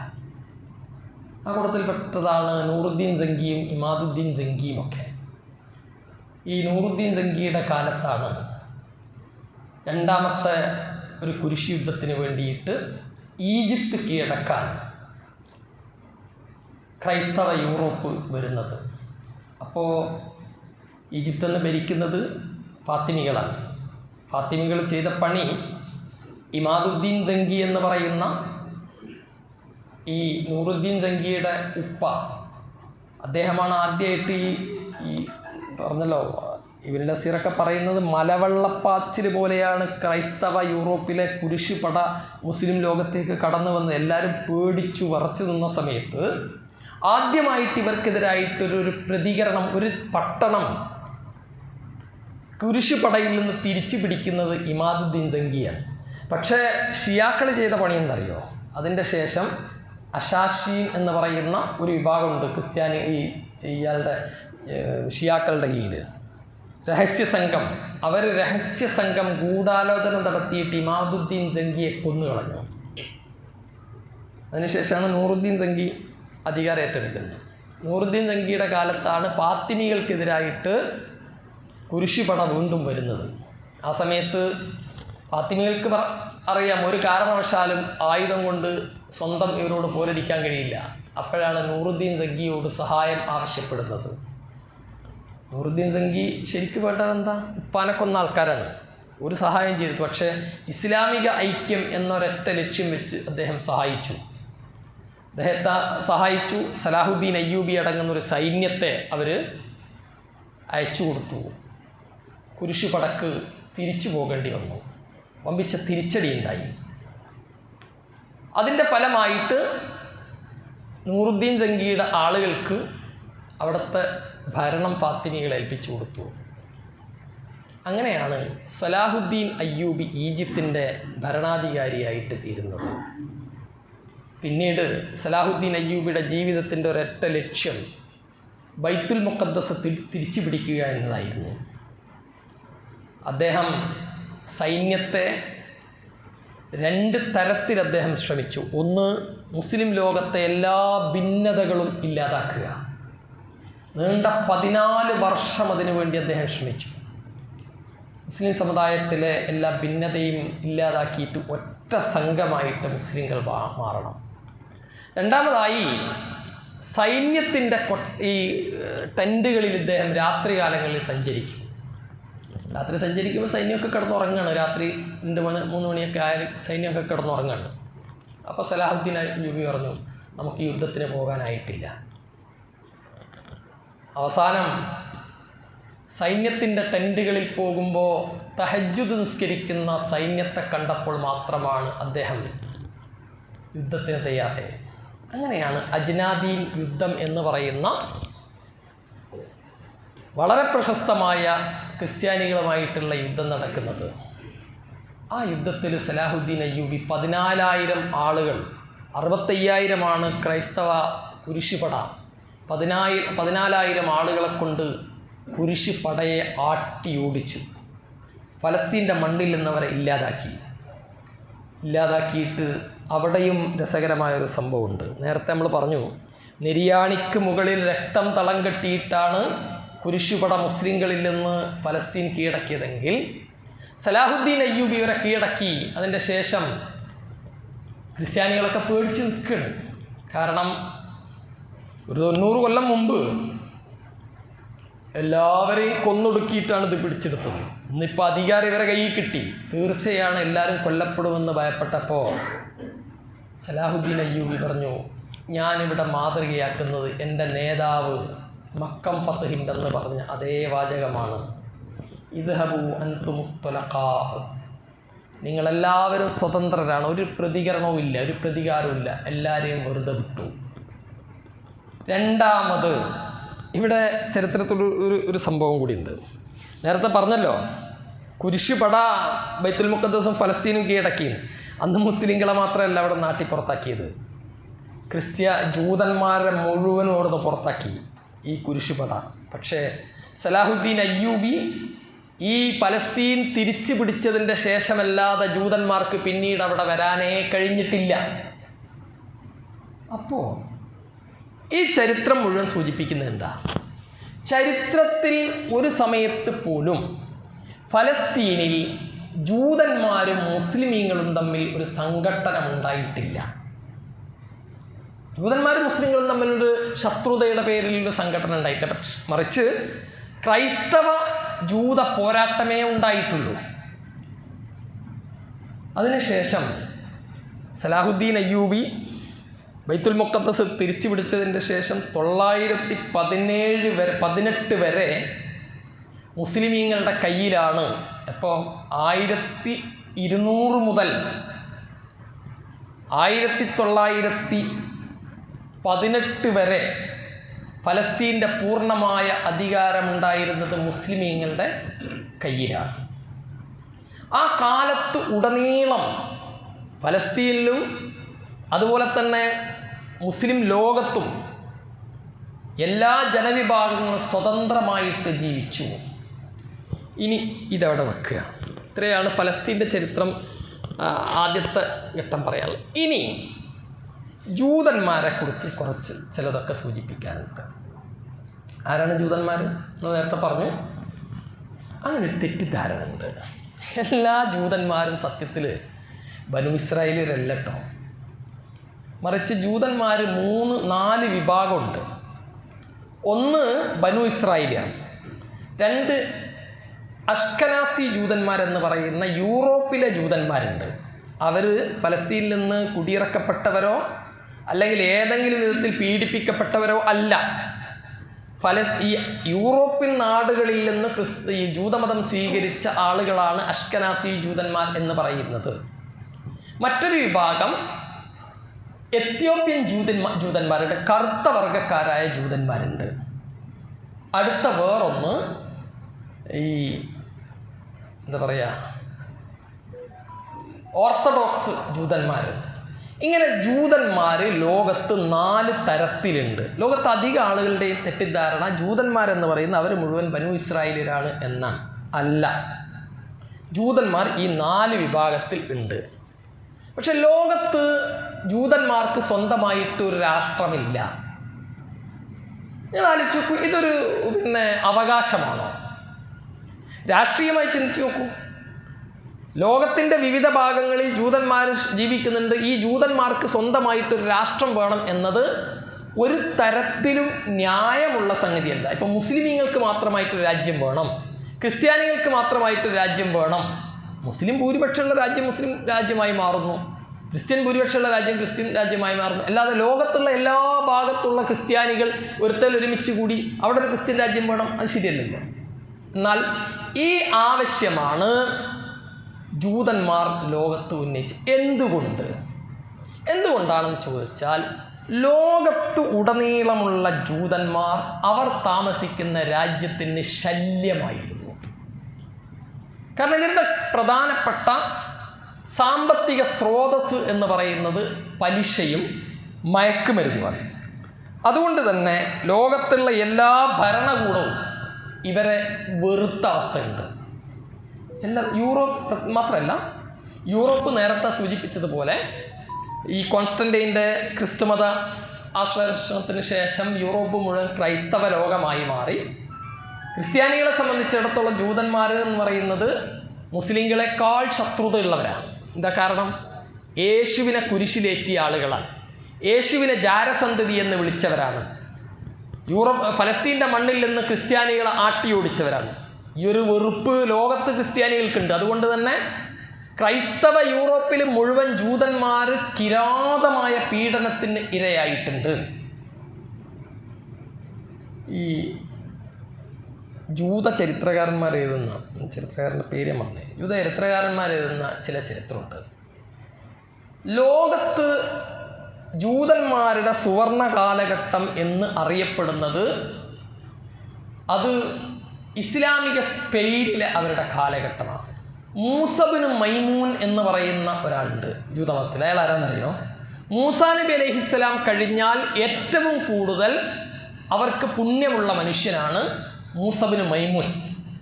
ഈ മൂസബിന് മൈമൂൻ ഒരു ഫാർമസിസ്റ്റാണ്. ഇയാൾ ആരുടെ കീഴിലാണ് ശിഷ്യത്വം സ്വീകരിക്കുന്നത്? ഇബ്നു റുഷ്ദ് എന്ന് പറയുന്ന മുസ്ലിം പണ്ഡിതൻ്റെ ശിഷ്യനായിട്ട് ഇസ്ലാമിക സ്പെയിനിൽ വളർന്ന് പന്തലിച്ച് വന്ന മനുഷ്യനാണ് ജൂതന്മാരുടെ ഇന്നത്തെയും മൂസാ നബി അലൈഹിസ്സലാം കഴിഞ്ഞാൽ ഏറ്റവും വലിയ പുണ്യപുരുഷൻ. ഇസ്ലാമിക സ്പെയിനിലാണ് അദ്ദേഹം വളർന്നത്. ഇതുപോലെ ഉസ്മാനിയ ഖിലാഫത്തിൻ്റെ കീഴിൽ സ്പെയിൻ ക്രിസ്ത്യാനികൾ കീഴടക്കിയപ്പോൾ അവിടെയുള്ള മുസ്ലിങ്ങളെയും ജൂതന്മാരെയും ആട്ടിപ്പുറത്താക്കി അവർ മുഴുവൻ അഭയം പ്രാപിച്ചത് ഉസ്മാനിയ ഖിലാഫത്ത്, തുർക്കി ഖിലാഫത്തിൻ്റെ നേതൃത്വത്തിലുള്ള അറബ് നാടുകളിലേക്കാണ്. അപ്പോൾ ഞാൻ പറഞ്ഞത്, ലോകത്തുള്ള ഈ ജൂതന്മാർ മൊത്തം നമുക്കൊരു രാജ്യം വേണം എന്ന ഒരു ചിന്താഗതിയിൽ നിങ്ങൾ ഒരിക്കലും വിചാരിക്കുക. ഇപ്പോൾ പലരും പറയണത് എന്താ അറിയോ? അവർ ഫലസ്തീൻ അവരുടെ വാഗ്ദത്ത ഭൂമിയായതുകൊണ്ട് അവിടേക്ക് എല്ലാവരും കടന്നു വന്നു എന്നാണ്. അങ്ങനെയല്ല. തീർത്തും സുഖജീവിതം മാത്രം ലക്ഷ്യം വെച്ചുകൊണ്ടാണ് മഹാഭൂരിപക്ഷം വരുന്ന ജൂതന്മാരും ഫലസ്തീനിലേക്ക് മൈഗ്രേറ്റ് ചെയ്തത്. എൻ്റെ ഏറ്റവും വലിയ ഉദാഹരണം, ഇന്ത്യയിൽ 5000 ജൂത കുടുംബങ്ങൾ ഉണ്ടായിരുന്നു. കേരളത്തിൽ, ബോംബെയിൽ, ഗോവയിലായിട്ട് 5000 ജൂത കുടുംബങ്ങൾ ഇന്ത്യയിൽ നിന്ന് ഇസ്രായേലിലേക്ക്, ഫലസ്തീനിലേക്ക് കുടിയേറി പാർത്തിട്ടുണ്ട്. ഇന്ത്യ ചരിത്രത്തിൽ ഇന്ന് വരെ ജൂതന്മാർക്കൊരു പീഡനമേറ്റ ചരിത്രം ഇന്ത്യയിലില്ല. പിന്നെ എന്തിനായി 5000 കുടുംബങ്ങൾ ഇസ്രായേലിലേക്ക് പോയത്? സുഖജീവിതം മാത്രം ലക്ഷ്യം വെച്ചിട്ടാണ്. ഇനി എല്ലാ ജൂതന്മാരും ഈ ഇസ്രായേൽ രാഷ്ട്രത്തെ, ജൂതരാഷ്ട്രത്തെ അനുകൂലിക്കുന്നവരാണ് എന്നൊരിക്കലും വിചാരിക്കരുത്. ലോകത്തുള്ള മഹാഭൂരിപക്ഷം ജൂതന്മാരും ഈ ഇസ്രായേൽ രാഷ്ട്രത്തിന് എതിരായിരുന്നു. എത്രത്തോളം എന്ന് പറഞ്ഞാൽ 1918 ബാൽഫർ പ്രഖ്യാപനത്തിലേക്ക് വരാം. ബാൽഫർ പ്രഖ്യാപനം നടന്നിട്ട് ആദ്യമായിട്ട് ജൂതരാഷ്ട്രത്തെ അംഗീകരിക്കാൻ ബ്രിട്ടൻ ഭരണകൂടം, ബ്രിട്ടീഷ് പാർലമെൻറ്റ് കൂടിയപ്പോൾ ആ ബാൽഫർ പ്രഖ്യാപനത്തെ എതിർത്ത ബ്രിട്ടീഷ് പാർലമെൻറ്റിലെ ഏക മെമ്പർ ഒരു ജൂതനായ മനുഷ്യനാണ്. അതാണ് പറഞ്ഞത്, ഇത് വൻ അപകടമാണ്. കാരണം മുസ്ലിം ലോകത്തിൻ്റെ ശത്രുത ആവശ്യമില്ലാതെ ബ്രിട്ടൻ ഭരണകൂടം വിളിച്ചു വരുത്തലാണിത്, ഇത് അപകടമാണ് എന്ന് അതിശക്തമായി ബ്രിട്ടീഷ് പാർലമെൻറ്റിൽ അന്ന് വാദിച്ചത് ഒരേ ഒരു ജൂത മെമ്പർ ആ പാർലമെൻറ്റിലാണ്. എന്ന് പറഞ്ഞാൽ ജൂതന്മാർ മുഴുവൻ ഈ ഒരു ജൂതരാഷ്ട്രം ഉണ്ടാക്കണം എന്ന ആവശ്യത്തിന് അനുകൂലമായിരുന്നില്ല. 1897 തിയോഡർ ഹെർസലിൻ്റെ നേതൃത്വത്തിൽ, ഹെർസൽ എന്ന് പറയുന്നത് പോളണ്ടുകാരനായ ഒരു പത്രപ്രവർത്തകനാണ്. അയാളാണ് ഈ സിയോണിസ്റ്റ് പ്രസ്ഥാനം ഉണ്ടാക്കുന്നത്. എന്തിനാണ് ഈ സിയോണിസ്റ്റ് പ്രസ്ഥാനം അയാൾ ഉണ്ടാക്കിയെന്നറിയോ? സിയോണിസ്റ്റ് പ്രസ്ഥാനം ഉണ്ടാക്കിയതിൻ്റെ പിന്നിലൊരു സാമ്പത്തിക ലക്ഷ്യം ഉണ്ടായിരുന്നു. കാരണം അയാളുടെ ആവശ്യം, തിയോഡർ ഹെർസലിൻ്റെ ആവശ്യം, ഒരു രാജ്യമുണ്ടാവുക, ആ രാജ്യത്തിൻ്റെ ഭരണാധികാരിയാവുക എന്നതിൽ കവിഞ്ഞൊരു ലക്ഷ്യം ജൂത സംരക്ഷണമോ അല്ലെങ്കിൽ ജൂതന്മാരുടെ പുരോഗതി ഒന്നും ആയിരുന്നില്ല അയാളുടെ ലക്ഷ്യം. ഈ ഒരു ലക്ഷ്യം മാത്രം വെച്ചുകൊണ്ട് മാത്രമല്ല, ഫലസ്തീൻ ആയിരുന്നില്ല ആദ്യം അവർ മുന്നോട്ട് വെച്ചിരുന്നത്. ഏതെങ്കിലും ഒരു രാജ്യം, ജൂതന്മാർക്കായിട്ട് ഏതെങ്കിലും ഒരു രാജ്യം, അത് ആഫ്രിക്കൻ നാടുകളിൽ പറഞ്ഞിരുന്നു, അമേരിക്കയിലുള്ള ഒരു സ്റ്റേറ്റിന് വേണ്ടി പറഞ്ഞത്, ഇങ്ങനെ പലതിനെക്കുറിച്ചും പറഞ്ഞിട്ടുണ്ട്. അവസാനം എങ്ങനെ ഇത് ഫലസ്തീനിലേക്ക് എത്തി എന്ന് ചോദിച്ചാൽ, നേരത്തെ ഞാൻ സൂചിപ്പിച്ചു, മുസ്ലിം ഐക്യം നഷ്ടപ്പെട്ടതിൻ്റെ ശേഷമാണ് നേരത്തെ മുസ്ലിമീങ്ങൾക്ക് ബൈത്തുൽ മുഖദ്ദസ് നഷ്ടപ്പെട്ടത്, അല്ലേ? ഇനി രണ്ടാമത് നഷ്ടപ്പെടുന്നത് ഇതേ അവസ്ഥയിലാണ്. 1914 രണ്ടാം ലോകമഹായുദ്ധം ആരംഭിച്ചപ്പോൾ, അന്ന് ഉസ്മാനിയ ഖിലാഫത്തിൻ്റെ കീഴിലാണ് പലസ്തീനുള്ളത്. മുസ്ലിം ലോകത്തിൻ്റെ അവസ്ഥ, ലോകത്തൊന്നാകെ ഇസ്ലാമിക ഖലീഫയുടെ കീഴിലാണ്. പക്ഷേ അറബികൾക്ക് ഒരു ചിന്തയുണ്ട്, യൂറോപ്പിലുള്ള തുർക്കിയിലുള്ള ഖലീഫയാണ് നമ്മളെ ഭരിക്കുന്നത്, അറബികളല്ല. അത് നേരത്തെ അറബികളുടെ മനസ്സിലുള്ള ഒരു ചിന്തയാണ്. എന്നാലും തുർക്കി ഖലീഫയുടെ, ഉസ്മാനിയ ഖലീഫയുടെ കീഴിലാണ് മുസ്ലിമീങ്ങളുള്ളത്. ഒന്നാം ലോക മഹായുദ്ധത്തിൽ തുർക്കി ഖലീഫ ജർമ്മനിയുടെ കൂടെയാണ്, ഹിറ്റ്ലറുടെ കൂടെയാണ്. ആ 1914 ഉസ്മാനിയ ഖിലാഫത്ത് ബ്രിട്ടനെ പരാജയപ്പെടുത്തുന്നുണ്ട്. ബ്രിട്ടീഷ് സൈന്യത്തെ പരാജയപ്പെടുത്തി വിജയിച്ചത് അന്ന് വിൻസ്റ്റൺ ചർച്ചിൽ പൊട്ടിക്കരയുന്നുണ്ട്. ദുർബലമായ ഉസ്മാനിയ ഖിലാഫത്തിനോട് ബ്രിട്ടൻ സൈന്യത്തിന് പരാജയപ്പെടേണ്ടി വന്നത്. പക്ഷെ 1915-16 ആയപ്പോൾ ബ്രിട്ടൻ പുതിയൊരു തന്ത്രം പ്രയോഗിച്ചു. മുസ്ലിം ലോകത്തെ ഭിന്നിപ്പിച്ചു, രണ്ടാക്കി തിരിച്ചു. അതെങ്ങനെയെന്നറിയോ? മക്കയിലെ അമീറായിരുന്ന ഷെരീഫ് ഹുസൈൻ എന്ന് പറയുന്ന ഒരു സൂഫി വര്യനുണ്ടായിരുന്നു. അടിവരയിടുക. മക്കയിലെ അമീറായിരുന്ന സൂഫി വര്യനായ ഷെരീഫ് ഹുസൈനെ ബ്രിട്ടീഷ് പ്രതിനിധികൾ പോയിട്ട് കണ്ടു. എന്നിട്ട് പറഞ്ഞു, നിങ്ങളിപ്പോൾ വെറുതെ തുർക്കിയുടെ കീഴിലുള്ള ഒരു മക്കയിലെ ഗവർണർ മാത്രമാണ്. നിങ്ങൾക്ക് വേണമെങ്കിൽ ഞങ്ങൾ സിറിയയും ലബനാനും ഫലസ്തീനും അടങ്ങുന്ന വിശാലമായ അറബ് ലോകത്തിൻ്റെ രാജാവായിട്ട് നിങ്ങളെ ആക്കാം. പക്ഷേ ഈ ഒന്നാം ലോക മഹായുദ്ധത്തിൽ നിങ്ങൾ ഞങ്ങളെ സഹായിക്കണം. അപ്പോൾ ഷെരീഫ് ഹുസൈൻ അത് സമ്മതിച്ചു എന്ന് മാത്രമല്ല, 1918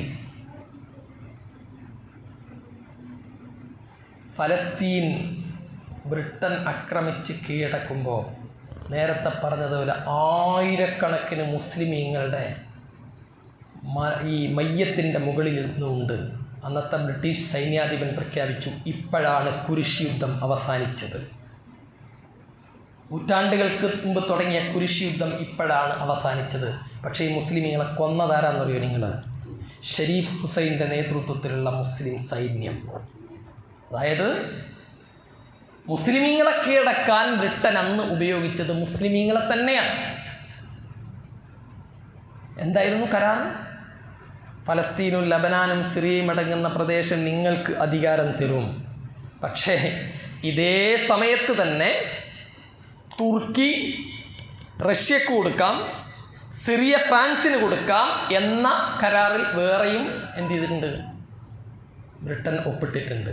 അത് മാത്രമല്ല, ഇവർക്ക് ബ്രിട്ടന് ഒന്നാം ലോക മഹായുദ്ധത്തിൽ ജൂതന്മാരുടെ പിന്തുണ ആവശ്യമാണ്. അത് ചോംസ് വൈസ്മാൻ എന്ന് പറയുന്നത് ഇസ്രായേലിൻ്റെ ആദ്യത്തെ പ്രസിഡൻ്റാണ്. അദ്ദേഹം ഒരു ശാസ്ത്രജ്ഞനാണ്. ഈ അസറ്റോൺ എന്ന് പറയുന്ന സ്ഫോടക വസ്തുക്കളിൽ ഉപയോഗിക്കുന്ന കെമിക്കൽ, അത് കണ്ടുപിടിച്ച മനുഷ്യനാണ് ചോംസ് വൈസ്മാൻ. വലിയ സമ്പന്നനാണ്. ബ്രിട്ടൻ ഇവരെ സമീപിച്ചു, ചോംസ് വൈസ്മാനെ സമീപിച്ചു. നിങ്ങൾ ഒന്നാം ലോക മഹായുദ്ധത്തിൽ ജൂത സമൂഹത്തിൻ്റെ പിന്തുണ ഞങ്ങൾക്ക് തരണം, വലിയ കാശ് വാഗ്ദത്തം ചെയ്തു. ചോംസ് വൈസ്മാൻ പറഞ്ഞു, കാശിൻ്റെ ആവശ്യം എനിക്കില്ല, എൻ്റെ അടുത്ത് ഇഷ്ടം പോലെ ഉണ്ട്, എനിക്ക് ഫലസ്തീൻ്റെ മണ്ണ് തരണം, എന്നാൽ ഞാൻ നിങ്ങളെ പിന്തുണക്കാം. രണ്ടാമത്തേത് ഇവർ സമീപിച്ച വേറൊരാൾ വാൾട്ടർ റോഡ്സ് എന്ന് പറയുന്ന റോഡ്സ് ഫാമിലി. ഇത് നിങ്ങൾ വെറുതെ AI ആപ്പിൽ ഗൂഗിളിലൊക്കെ ഒന്ന് സെർച്ച് ചെയ്ത് നോക്കിയാൽ മനസ്സിലാവും. റോഡ്സ് ഫാമിലി എന്ന് പറയുന്നത് ഇന്നും ലോകത്തെ എല്ലാ ബാങ്കിങ് വ്യവസായങ്ങളുടെയും അവസാനത്തെ കണ്ണിയായിട്ട് പോകുന്നതാണ്.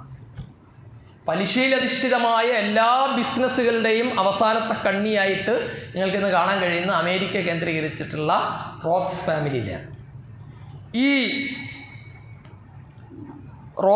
വാൾട്ടർ റോഡ്സിനെ പോയി കണ്ടുവരിക, എന്നിട്ട് ജൂതന്മാരുടെ പിന്തുണ ഉറപ്പിച്ചു. അതിന് അവർക്ക് വാഗ്ദത്തം ചെയ്തെന്തറിയോ? ഫലസ്തീൻ നിങ്ങൾക്ക് തരാം. ഒരു ഭാഗത്ത് ഷെരീഫ് ഹുസൈന് കൊടുത്ത വാക്കെന്താ? ഫലസ്തീൻ നിങ്ങൾക്ക് തരും. അപ്പുറത്ത് ചോംസ് വൈസ്മാന് കൊടുക്കുന്ന വാഗ്ദത്തം ഫലസ്തീൻ നിങ്ങൾക്ക് തരും. രണ്ടു പേർക്കും വാക്ക് കൊടുത്തു. അവിടെയാണ് 1918 അതായത് 17 ബൈത്തുൽ മുഖദ്ദസ് കീഴടക്കി ആയിരക്കണക്കിന് മുസ്ലിമീങ്ങളെ മുസ്ലിമീങ്ങളെ കൊണ്ട് തന്നെ കൊന്നൊടുക്കിപ്പിച്ച ശേഷം 1918 ആർതർ ബാൽഫർ എന്ന് പറയുന്ന ബ്രിട്ടീഷ് വിദേശകാര്യമന്ത്രി, നമ്മൾ നേരത്തെ പറഞ്ഞ ഈ വാൾട്ടർ റോഡ്സ്മാൻ ഒരു കത്തയക്കുന്നത്. ആ കത്താണ് ബാൽഫർ പ്രഖ്യാപനം എന്ന് 64 വാചകങ്ങൾ മാത്രമുള്ളൊരു കത്താണത്. ഫലസ്തീനിൽ ജൂതരാഷ്ട്രമുണ്ടാക്കുന്നതിനെ ബ്രിട്ടൻ പിന്തുണക്കുന്നു എന്ന് പറഞ്ഞുകൊണ്ടുള്ള ബാൽഫർ പ്രഖ്യാപനം വന്നത്. ആ ബാൽഫർ പ്രഖ്യാപനത്തിൻ്റെ ശേഷം ലോകത്തിൻ്റെ വിവിധ ഭാഗങ്ങളിൽ നിന്ന് ജൂതന്മാർ കുറേ എന്ത് ചെയ്തു? ഫലസ്തീനിലേക്ക് വന്നു. ഇവിടെയും മനസ്സിലാക്കേണ്ടത്, ഇതൊക്കെ ഉണ്ടായിട്ടും ജൂതന്മാരുടെ ഒഴുക്ക് ഫലസ്തീനിലേക്ക് വർദ്ധിച്ചിട്ടില്ല. എന്നാൽ രണ്ടാം ലോക മഹായുദ്ധം ആരംഭിച്ചു. രണ്ടാം ലോക മഹായുദ്ധം ആരംഭിക്കുന്ന സമയത്ത് അതിൻ്റെ മുമ്പ് സിയോണിസ്റ്റുകളും ഹിറ്റ്ലറും തമ്മിലൊരു കരാറുണ്ട്. ഹവാര കരാർ എന്ന് പറഞ്ഞുകൊണ്ടുള്ളൊരു കരാർ. ആ കരാർ എന്താണെന്നറിയോ? ജർമ്മനിയിൽ നിന്ന് ജൂതന്മാരെ മാക്സിമം പീഡിപ്പിക്കണം. ആര്? ഹിറ്റ്ലർ. ഇപ്പം നമ്മൾ ഇങ്ങനെ ചരിത്രത്തിൽ ഭയങ്കര ദുഃഖത്തോടെ വായിക്കുന്നത് 60 ലക്ഷം ജൂതന്മാരെ ഹിറ്റ്ലർ എന്ത് ചെയ്തു? ഗ്യാസ് ചാമ്പറിലിട്ട് കൊന്നുകളഞ്ഞു എന്നൊക്കെ പറയില്ലേ? ആരാ കാരണക്കാരും പറയോ? 1933 ഹവാര ഉടമ്പടി അനുസരിച്ച് ജൂതന്മാരും സിയോണിസ്റ്റുകളും ഹിറ്റ്ലറും തമ്മിൽ ഉണ്ടാക്കിയ ഒരു കരാറാണ്. എന്താ കരാറെന്നറിയോ? ജൂതന്മാർക്ക് ജർമ്മനിയിൽ നിന്ന് ഫലസ്തീനിലേക്ക് പലായനം ചെയ്യാനുള്ള പരമാവധി അവസരം ഉണ്ടാക്കുക. ആ അവസരം ഉണ്ടാക്കുമ്പോൾ ഒരു വാക്ക് സിയോണിസ്റ്റുകൾ കൊടുത്തു. അവരെന്ത് ചെയ്യില്ല? ഒരു സാധനവും കൊണ്ടുപോകില്ല. ഈ സാധനങ്ങളൊക്കെ ജർമ്മൻ ഭരണകൂടം അവിടെ എത്തിക്കും. എന്നിട്ട് ആ പൈസ, ഈ സാധനത്തിൻ്റെ പൈസ ആ ജൂതന്മാർ ഇവർക്ക് കൊടുക്കണം. നിങ്ങൾ വെറുതെ നെറ്റിലടിച്ചു നോക്കിയൊക്കെയാണ് ഹവാര കരാർ എന്ന് പറയുന്നത്. എന്തിനാ? അതായത് അന്ന് വരെ ജൂതരാഷ്ട്രത്തിന് വേണ്ടിയിട്ടുള്ള ശ്രമത്തിന് ജൂത സമൂഹത്തിൽ നിന്ന് വേണ്ടത്ര പിന്തുണ കിട്ടാതായപ്പോൾ ജൂതന്മാരെ കൊന്നൊടുക്കിയിട്ടാണ്, ഹിറ്റ്ലറെ കൊണ്ട് ജൂതന്മാരെ കൊന്നൊടുക്കിയിട്ടാണ് ഫലസ്തീൻ രാഷ്ട്രമെന്ന സ്വപ്നം സിയോണിസ്റ്റുകൾ യാഥാർത്ഥ്യമാക്കിയത്. അങ്ങനെയാണ് 1935 ശേഷം ഈ ജർമ്മനിയിലും അതുപോലെ തന്നെ യൂറോപ്യൻ നാടുകളിലൊക്കെ ദുരിതം അനുഭവിക്കുന്ന ജൂതന്മാർ കൂട്ടത്തോടെ ഫലസ്തീനിലേക്ക് കുടിയേറി പാർക്കാൻ തുടങ്ങുന്നത്. അത് 1948 ആകുമ്പോഴേക്ക് ജനസംഖ്യയുടെ നല്ലൊരു ശതമാനം അവിടെ ജൂതന്മാരായിട്ടുണ്ട്, കുടിയേറി പാർത്തിട്ട്. 1948 ഈ ഒരു പ്രഖ്യാപനം ജൂതരാഷ്ട്രം പ്രഖ്യാപിച്ചു. അവിടെയും ഒരു ചതിയുണ്ട്. ജൂതരാഷ്ട്രം ഇവിടെ പ്രഖ്യാപിച്ചു. എന്തായിരുന്നു ഐക്യരാഷ്ട്രസഭയുടെ പ്രഖ്യാപനം? ദ്വിരാഷ്ട്ര പദ്ധതിയാണ്. അതായത് ഫലസ്തീനികൾക്ക് 33% ഭൂമി, അവിടെ സ്വതന്ത്ര ഫലസ്തീൻ രാഷ്ട്രം. ബാക്കി വരുന്ന 67% ഭൂമി ക്രിസ്ത്യാനികൾക്ക്. ഫലഭൂയിഷ്ടമായ മുഴുവൻ മണ്ണും ജൂതന്മാർക്ക്. ഈ 33% വരുന്ന ഗോലാൻ കുന്നുകൾ പോലെയുള്ള ഒന്നിനും കൊള്ളാത്ത കുറേ ഭൂമി മുസ്ലിങ്ങൾക്ക്. അങ്ങനെ ഒരു ലോകത്ത് നിങ്ങൾ ആലോചിച്ച് എവിടെയെങ്കിലും ഉണ്ടാവുമോ? നിങ്ങളുടെ വീട്ടിൽ ഞാൻ കയറി കിടക്കുക, എന്നിട്ട് പറയുക AC ഉള്ള ഈ റൂം എനിക്ക്, മറ്റേ ഡൈനിങ് ഹാൾ എനിക്ക്, എന്നൊക്കെ അടുക്കളേൻ്റെ ഭാഗത്തുള്ള റൂം മാത്രം നിനക്ക്. ഈ ഒരു അനുഭവമാണ് അറബികൾക്ക് 948 ഇസ്രായേൽ രാഷ്ട്രം സ്ഥാപിച്ചപ്പോൾ ഉണ്ടായത്. എന്നിട്ട് 952 ഈ 948 ഇസ്രായേൽ രൂപീകരിച്ചതിന് ശേഷം അറബികളും ഫലസ്തീനികളും പിന്നെ ഇസ്രായേലിനും തമ്മിൽ അമ്പിച്ച പോരാട്ടമായിരുന്നു. അവിടെയും മധ്യസ്ഥത്തിനെത്തിയ ആര്? ഐക്യരാഷ്ട്രസഭ. ഐക്യരാഷ്ട്രസഭ മധ്യസ്ഥത്തിനെത്തിയിട്ട് എന്താ അറിയോ? അറബികൾ ആയുധം താഴെ വെക്കുക, എന്നിട്ട് സമാധാന കരാറുണ്ടാക്കുക. പാവം ഫലസ്തീനികൾ ആയുധം താഴെ വെച്ചു. എന്നിട്ട് എന്തുണ്ടായത്? തൊട്ടടുത്ത കാലത്താണ് ദൈർ യാസീൻ സംഭവം ഉണ്ടായത്. ഒരു കല്യാണ വീട്ടിൽ നിന്ന് മുഴുവൻ മനുഷ്യന്മാരെയും കൊന്നു കളഞ്ഞു. ഇവരോട് ആയുധം താഴെ വെക്കാൻ പറഞ്ഞു. ഇപ്പോൾ ഖത്തറിൽ കണ്ടില്ലേ, സമാധാന കരാറിന് വിളിച്ചു വരുത്തിയിട്ട് കൊല്ലാൻ ശ്രമിച്ച്. ഇതേ ചതി അന്ന് ഐക്യരാഷ്ട്രസഭയുടെ ഇന്ന് അമേരിക്കൻ പിന്തുണയോടുകൂടി നടക്കുന്നത് അന്ന് ഐക്യരാഷ്ട്രസഭയുടെ പിന്തുണയോടുകൂടി ഇസ്രായേൽ നടത്തി. 967 ഇങ്ങനെ അവസാനിപ്പിക്കുക, ബോറടിക്കേണ്ടത്. ചരിത്രം ഇങ്ങനെ പറയാൻ പറഞ്ഞാൽ അത്ര വലിയ സുഖമുള്ള സംഗതിയില്ല, കേട്ടിരിക്കാൻ അത്ര വലിയ സുഖമുള്ള സംഗതിയില്ല. 967 6 ദിന യുദ്ധം.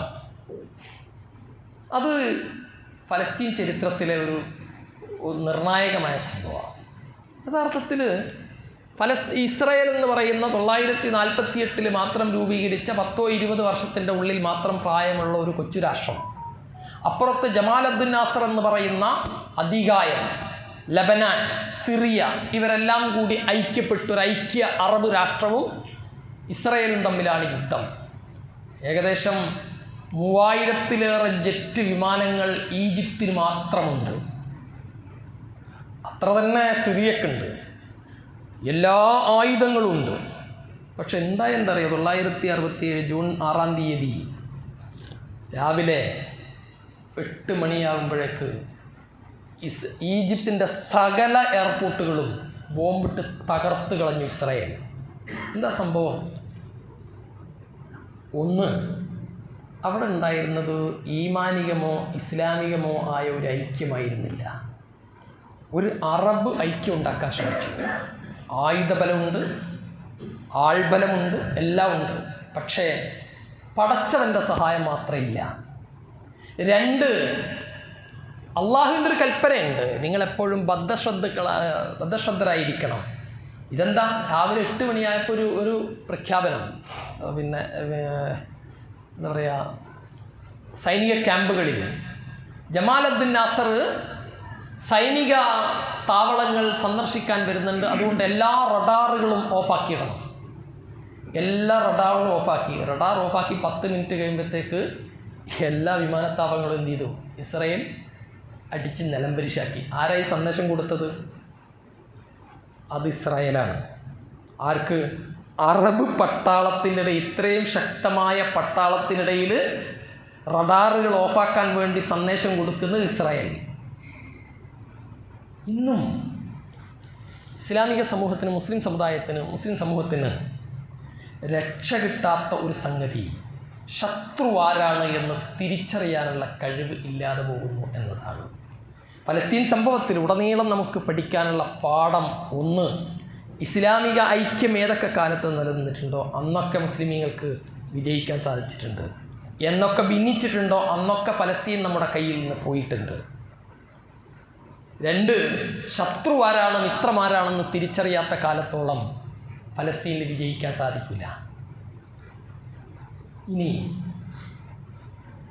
അതിൻ്റെ ശേഷം കാലങ്ങളായിട്ട് നമ്മൾ പറഞ്ഞല്ലോ ഒക്ടോബർ 7-ാം തീയതി ബോംബിട്ടത് കൊണ്ടാണ്. അതിനപ്പുറത്ത് കഴിഞ്ഞ 78 വർഷമായിട്ട് ഫലസ്തീനികൾ അനുഭവിച്ചു കൊണ്ടിരിക്കുന്നതെന്ന് പറയുന്നത്, ഇന്നത്തെ ഒരു ഫലസ്തീൻ്റെ ചിത്രം എന്താ അറിയുള്ളത്? ഈ ഗസ എന്ന് പറയുന്നത് നിങ്ങൾക്ക് എല്ലാവർക്കും അറിയാവുന്നൊരു കോഴിക്കോട് കോർപ്പറേഷൻ്റെ അത്രമാത്രം വലിപ്പമുള്ളൊരു സ്ഥലമാണ്. ആ സ്ഥലത്താണ് 15 ലക്ഷം മനുഷ്യർ തിങ്ങി നിറഞ്ഞ് താമസിക്കുന്നത്. ആ മനുഷ്യർക്ക് ഒരു തുള്ളി വെള്ളം കിട്ടണമെങ്കിൽ 40 ചെക്ക് പോസ്റ്റുകൾ കഴിയണം. അതായത് സൗദി അറേബ്യയിൽ നിന്ന് അല്ലെങ്കിൽ ഈജിപ്തിൽ നിന്ന് അല്ലെങ്കിൽ UAEയിൽ നിന്ന് കൊടുക്കുന്ന ഒരു റിലീഫ് ഭക്ഷണം അവിടെ എത്തണമെങ്കിൽ 40 ചെക്ക് പോസ്റ്റുകൾ കഴിഞ്ഞിട്ടേ എത്തുള്ളൂ. ആ 40 ചെക്ക് പോസ്റ്റുകളും ആരുടേതാണ്?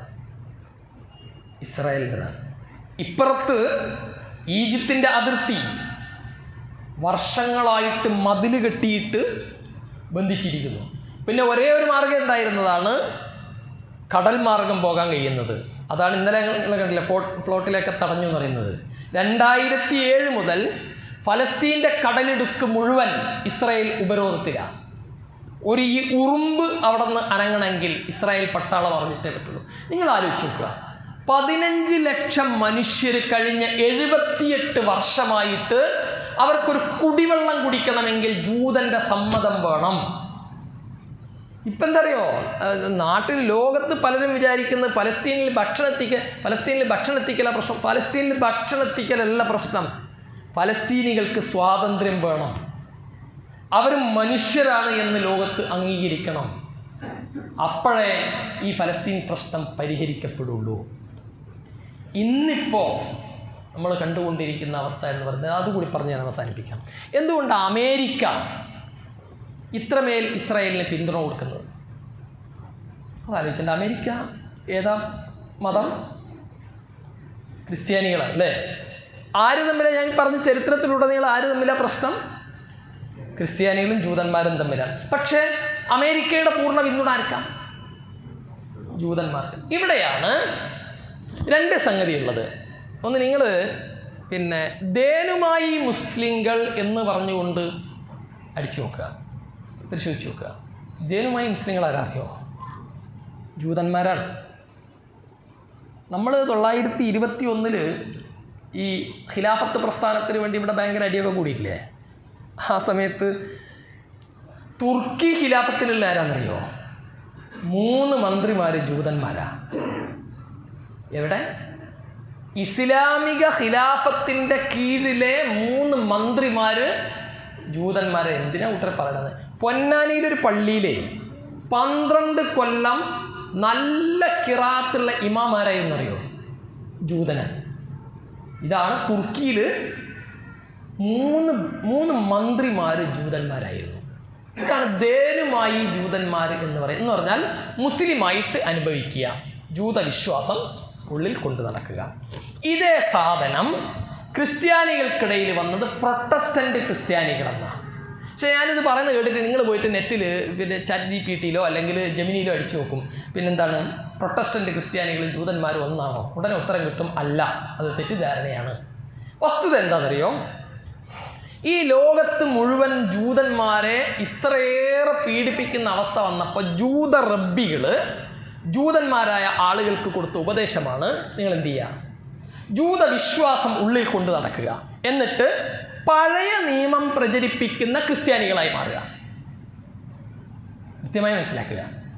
കത്തോലിക്ക ക്രിസ്ത്യാനികൾ പ്രചരിപ്പിക്കുന്നത് മുഴുവൻ പുതിയ നിയമങ്ങൾ, തൗറാത്തിലെ ബൈബിളിലെ പുതിയ നിയമങ്ങളാണ്. നിങ്ങൾ എന്ത് ചെയ്യുക? പഴയ നിയമങ്ങൾ പ്രചരിപ്പിക്കുന്ന ക്രിസ്ത്യാനികളായിട്ട് പരിവർത്തിക്കുക. എന്താ ഇതിൻ്റെ പ്രത്യേകത? പഴയ നിയമത്തിലാണ് കാനാൻ പ്രദേശം എന്ന് പറയുന്നത് ബനു ഇസ്രായേൽ മക്കളുടെ വാഗ്ദത്ത ഭൂമിയാണ്. അതവർക്ക് കൊടുത്തെങ്കിലേ കർത്താവ് യേശു തിരിച്ചു വരികയുള്ളൂ. ആ വിശ്വാസം വളരെ രസകരമായ വിശ്വാസം കേട്ടോ. എന്തറിയോ, പിന്നെ ഈ ഇസ്രായേൽ രാഷ്ട്രം ലോകത്ത് സ്ഥാപിക്കപ്പെട്ടെങ്കിലേ എന്ത് ചെയ്യുള്ളൂ? യേശു ക്രിസ്തു 2ാമത് തിരിച്ചു വരുള്ളൂ. യേശു ക്രിസ്തു 2ാമത് തിരിച്ചു വന്നാലുള്ള ഗുണം എന്താ അറിയോ? എല്ലാ ജൂതന്മാരെയും കൊന്നുകളയും. ആലോചിക്കുകയാണ്. എന്താണ്? യേശു തിരിച്ചു വരണമെങ്കിൽ ഇസ്രായേൽ രാഷ്ട്രം ഉണ്ടാവണം. അതുകൊണ്ട് ഇസ്രായേലിന് പിന്തുണ. യേശു തിരിച്ചു വന്നാൽ എന്താ സംഭവിക്കുക? മുഴുവൻ ജൂതന്മാരെയും കൊന്നുകളയും. പക്ഷെ ഇതവിടെ മാറ്റി വെച്ചിട്ട് ഈ ക്രൈസ്തവ സമൂഹത്തിൽ കടന്നുകൂടിയിട്ടുള്ള ജൂതന്മാർ, അല്ലെങ്കിൽ ക്രൈസ്തവ സിയോണിസ്റ്റുകൾ എന്ന് പറയുന്ന, ഇന്ന് നമ്മൾ കാണുന്ന ഇവാഞ്ചലിസ്റ്റ് ക്രിസ്ത്യാനികൾ എന്ന് പറയുന്നത് സത്യത്തിൽ ജൂതന്മാർ ഉണ്ടാക്കിയിട്ടുള്ള ക്രിസ്ത്യാനിസം. ദൗർഭാഗ്യവശാൽ അമേരിക്കയിലെ നല്ല സ്വാധീനമുള്ള ക്രിസ്ത്യാനികൾ ആരാന്ന് ചോദിച്ചാൽ കത്തോലിക്കക്കാരല്ല, ഈ പ്രൊട്ടസ്റ്റൻ്റുകാരാണ്. പ്രൊട്ടസ്റ്റൻ്റുകാരുടെ വിശ്വാസത്തിൻ്റെ അടിത്തറയാണ് കാനാൻ ദേശത്ത് ഇസ്രായേൽ രാഷ്ട്രം ഉണ്ടാവുകൽ ദൈവികമായ നിയമമാണ്. അതിനെ സഹായിക്കുന്നവർ ദൈവത്തെ സഹായിക്കുന്നവരാണ്. ഇതാണ് അമേരിക്ക ഇത്രയേറെ ഇസ്രായേലിന് പിന്തുണ കൊടുക്കാനുള്ള മതപരമായ കാരണം.